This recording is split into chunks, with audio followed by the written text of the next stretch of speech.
Did you know that a T-Rex's arms were shorter than a ruler? So what were these tiny forelimbs actually good for? For decades, scientists have been trying to figure it out. From an evolutionary perspective, organisms usually get rid of unnecessary organs and develop traits that better suit their environment. So why did such a fierce predator keep a pair of short, weak arms? Today, we follow a theropod to explore the answer. Although it wasn't a member of the T-Rex family, it also had tiny forelimbs. This feature is common among most theropod dinosaurs. This theropod was about 26 feet long and could run at speeds up to 38 miles per hour. It was known as the cheetah of the Cretaceous. Today, it's clearing a small area in the forest, keeping it tidy because soon it will be looking for a mate. Once everything is ready, the male lets out a deep roar. The sound cuts through the dense vegetation and soon attracts a female, larger and stronger than him. But her appearance doesn't mean she agrees to mate. The male must leave a strong impression, and he only gets one chance. So he begins to perform his most impressive dance moves. During this dazzling display, the tiny forelimbs play an important role, part of the courtship ritual.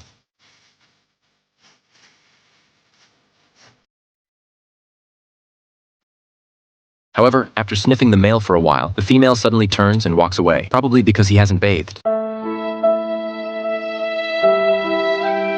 Now let's look at a successful example. A male T-Rex successfully attracted a female and later entered the forest to mate. The tiny forelimbs played a key role, helping the male hold on to the female, maintain balance, and complete mating. So the second function of these small arms was to improve reproductive efficiency. The third function was to assist in hunting. Although the forelimbs couldn't attack directly, their muscles could generate over 220 pounds of force, enough to adjust the position of prey for a better bite. T-Rex mainly relied on its massive size and explosive strength to hunt, with a bite force exceeding 17,600 pounds, enough to crush a car. This made the forelimbs relatively unimportant for hunting. Additionally, walking on two legs shifted the dinosaur's center of gravity forward, and the large head and thick tail helped maintain balance. If the forelimbs were longer, they would add weight to the front, disrupting stability and mobility. So, over millions of years of evolution, theropod forelimbs gradually lost their original function, evolving into the short shape we see today. So, what do you think? Could these tiny arms have had other uses? A group of pachycephalosaurs was walking across the ice when, suddenly, the ice beneath their feet began to crack. Patchy quickly warned his companions, but no one believed him, not even the leader, who insisted they keep moving forward. But then, disaster struck.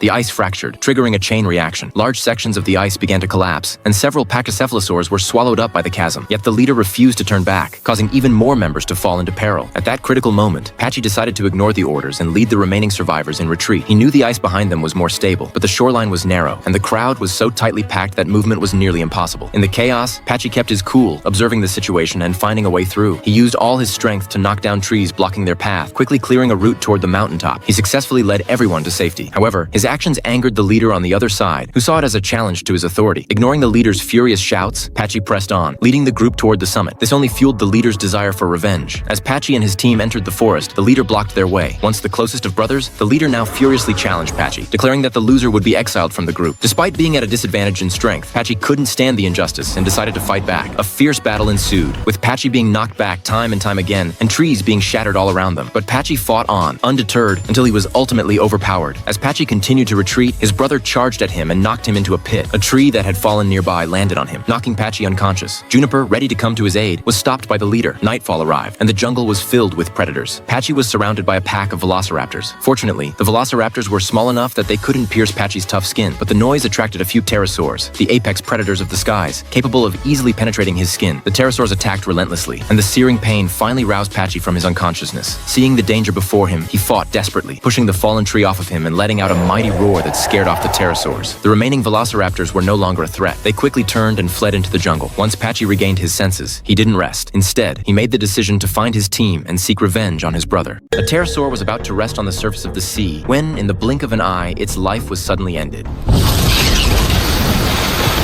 The creature that attacked it was none other than the ocean's true ruler, the Mosasaurus. In the prehistoric seas, almost every marine creature was prey to the Mosasaurus. Among these was Xiphactinus, a terrifyingly large fish, about 20 feet long and weighing around 1,100 pounds. Its mouth was lined with 12-inch long, razor-sharp teeth capable of swallowing fish as long as 7 feet. With a body built like a missile, it could move with incredible speed. However, compared to the Mosasaurus, such predators were practically insignificant. The body of the Xiphactinus was torn apart, but the Mosasaurus wasn't content with just hunting sea creatures. It would sometimes even attack attack land-dwelling dinosaurs. On one occasion, a small hadrosaurus was cornered on the shore by a pack of hunters. Just as a tyrannosaurus was about to deliver a fatal blow, the mosasaurus suddenly leaped out of the water and snatched the hadrosaurus from the jaws of the T-Rex. Faced with such a powerful foe, the tyrannosaurus dared not challenge the mosasaurus. It could only watch helplessly as the ocean predator took away its meal. If you were already stunned by this scene, the next event will be even more unbelievable. Two tyrannosaurs cornered a tylosaurus in shallow water. To escape their pursuit, the tylosaurus had no choice but to swim toward deeper waters, while the tyrannosaurs relentlessly chased after it. However, they didn't realize that the mosasaurus was silently swimming toward them.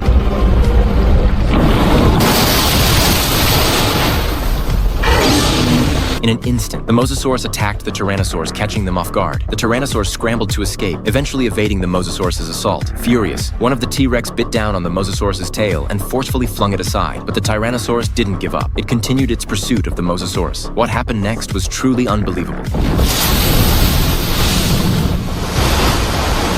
In a moment of shocking irony, the Tyrannosaurus met its end in the ocean, becoming the Mosasaurus's lunch. Even more astonishing was the fact that this massive ocean ruler, the Mosasaurus, had ancestors that were barely a meter-long lizards. A prehistoric giant had died on the beach, and the strong smell of blood quickly attracted scavengers. Descending from the sky, a group of pterosaurs swooped down, fighting each other for a share of the feast. On a nearby hill, a pack of Carnotaurus noticed the commotion and excitedly rushed toward the beach. It wasn't every day that so much food gathered in one place. The youngest members arrived first, but a massive Quetzalcoatlus blocked their way, not intending to share the spoils. The young ones hesitated for a moment until the leader appeared. A powerful adult Carnotaurus let out a roar, using its sheer presence to force the pterosaurs away. The Carnotaurus pack greedily devoured the massive corpse of a plesiosaur, savoring the rare abundance. It had been a long time since they had eaten so well. In between gnawing and growling, they relished the feast, knowing it would sustain them for a week. Dirty and content, they decided to set up camp right there, feeling it was a luxury to wake up next to food in such a wild and unforgiving world. The coastline was teeming with life. Herds of herbivores came to drink, surrounded by dozens of opportunistic pterosaurs.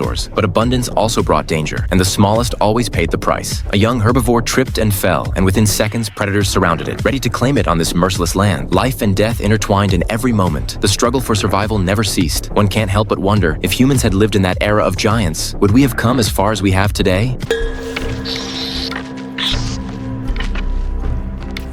66 million years ago, on the beaches of North Ephraim, 7 different species of pterosaurs lived and thrived together. The Tethys pterosaur didn't just build nests on the ground, it stayed behind to guard its young, because this stretch of beach was extremely dangerous. Another species, the much larger phosphorite pterosaur, stood nearly 10 feet tall and carried a dagger-like beak. Always alert, it waited for the perfect moment to strike, ready to snatch up any defenseless hatchling that strayed too far from safety. Faced with threats like this, the clever kingfisher pterosaur made a bold choice. It nested on steep cliffs, hiding its eggs beneath layers of seaweed, far from most predators. Before long, the first kingfisher pterosaur chick cracked its way out of the egg. It was only a few centimeters tall and weighed less than a chicken egg. But for these newborns, the first challenge wasn't finding food, it was surviving. Within just a few hours of hatching, they had to climb all the way to the top of the cliff. One wrong move meant falling straight down and being smashed to pieces, instantly eliminating the weakest among them. Soon, thousands of pterosaurs gathered at the cliff's edge, yet no one dared to move first. The drop below was a bottomless abyss. At last, one brave hatchling took the leap, lifting into the air and leading the others toward the unknown, mist-covered forest beyond. But danger appeared almost immediately. The barbarian pterosaur, a powerful predator that usually hunted fish, saw these kingfisher hatchlings as rare and irresistible prey. The young pterosaurs reacted fast, folding their wings and diving downward to evade the attacks. Chaos followed. The group scattered, and some strayed into other predators' territories where they became easy meals. Still, a few determined survivors pushed on, eventually reaching the safety of the forest. And there, a whole new world awaited them.